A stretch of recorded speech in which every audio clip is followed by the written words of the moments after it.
all your emotions, all your passions, all your appetites, the moral side of you must love God. Your spiritual side of you must love God. Your intellectual side of you must love God. Romans 10 and verse 10 says, For with the heart a man or a woman believes, resulting in righteousness. So you see, you've got to believe from your heart. You don't believe from your mind, you believe from your heart. Now in Psalm 51, David, after he had had an affair with Bathsheba and he had repented, he wrote this beautiful psalm. And this is what he says in Psalm 51. He says, Create, Lord, create within me a clean heart. Renew a right spirit or attitude within me. Cast me not away from your presence, and take not your Holy Spirit away from me. Restore to me the joy of your salvation, and uphold me with a willing spirit. You see, you can only love the Lord your God with all your heart if you have a clean heart, if you have a believing heart. If your heart is totally and completely so overwhelmed and passionate for God. That is the first thing we need to understand in having a passion for God, is that you need to love from your heart. Secondly, Jesus said, love the Lord with all your soul, your spirit. You see, the word soul, spirit stands for a living being. It is called the living being, life, self, the person, the desire, the appetite, emotion, and passion.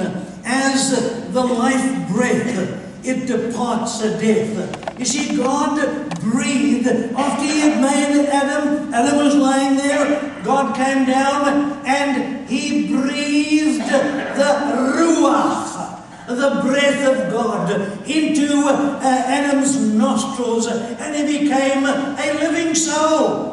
You see, he was perfect as he lay there, but he had no life. It was the soul, it was the breath, it was the ruach of God that was breathed into him. You see, that's why we need to understand that we've got to love God, and everybody has a soul. Everybody has a spirit. But you see, your spirit is only made alive when Jesus enters your soul. That is why in James 1 and verse 21, the scripture says, Therefore, put away all filthiness and rampant wickedness, and receive with meekness the implanted word. In the beginning was the Word, and the Word was with God, and the Word was God. And the Word became flesh and dwelt amongst us. Verse 11 says, But as many as received him, received the implanted Word of God, which, it says here in James 1:21, which is able to save your soul. You see, the Word of God. Jesus said, Heaven and earth will pass away, but my word will never pass away. So you see, what is it that you need to be eating every day?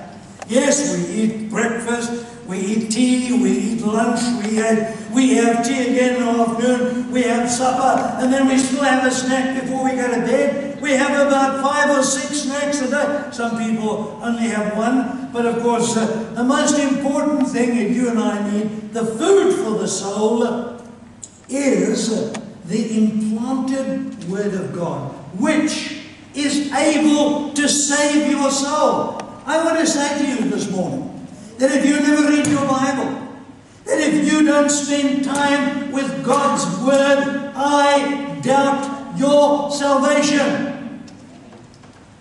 Now, amen? You know why? Because most of you don't read your Bible. Most of you never open the Bible. Well, you say, I've got it on my cell phone. I've got it on my computer. It's no good on your computer. It's no good on your cell phone if you do not eat the implanted Word of God, because it is the only thing that will give you life in your soul. Jesus is the Word. There was darkness. There was chaos. In Genesis 1 and verse 1, it says there was chaos. There was desolation. The Spirit of God brooded over the darkness of the waters. And the next verse said, then God said, let there be light. And there was light. And that same word in John 1 and verse 1, it is that word. In the beginning was the Word, and the Word was with God, and the Word was God, and the Word became flesh and dwelt amongst us. It's Jesus. We need to eat the implanted Word of God. It needs to be planted within you. You know, my granddaughters said, you know, I just kept on quoting. They said, "Oh, you are like a living, walking Bible." I said, man, you know how many times I've read my Bible through? About 42 times that I can remember. And there are many other times that I probably have read it even more.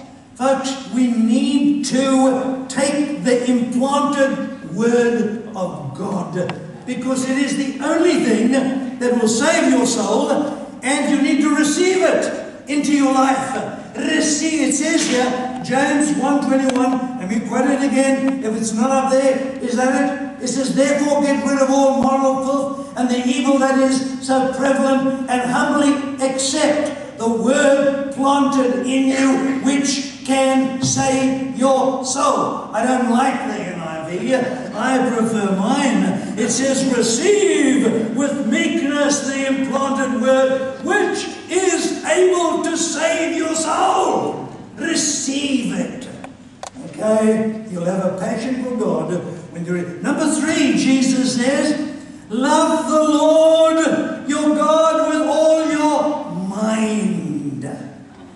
Our intellectual and emotional nature, our will, which is made up of our mind. Now, in Romans chapter 12, verse 1, and I'm going to quote from the King James Version here, that the Apostle Paul says, he says, therefore, brethren, he says, I've forgotten it. Okay. He says, no, let me turn it. Okay, otherwise I'm going to misquote it. Romans 12 and verse 1. He says, therefore, I urge you, brothers, in view of God's mercy, to offer your bodies as living sacrifices, holy and pleasing to God. This is your spiritual act of worship. Do not conform to this world, but be transformed by the renewing of your mind, that you may be able to prove what is that good, that acceptable and perfect will of God. You see, our minds, are like computers.